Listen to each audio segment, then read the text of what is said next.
We have currently 27 members that effectively represent 90% of the milk that is processed in Australia.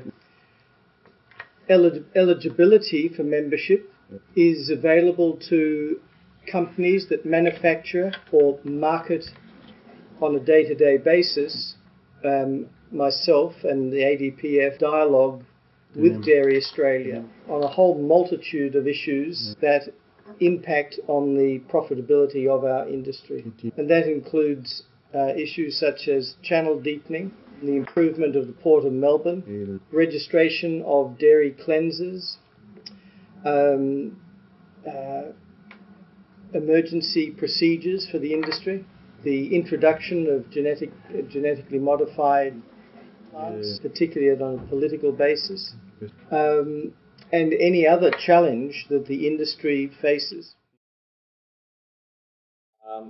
As Peter pointed out, I'm president of the Australian Dairy Products Federation.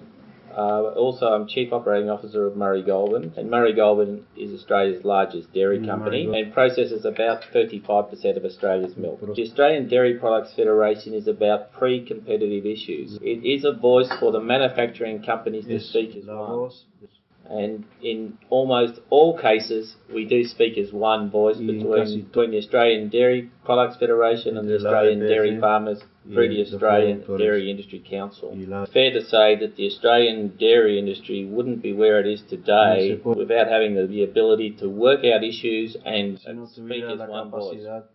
How committed are the manufacturers to Dairy Australia and the strategic plan? Well, I think it's clear to say that Dairy Australia would not have come about if the manufacturers hadn't been committed to the process.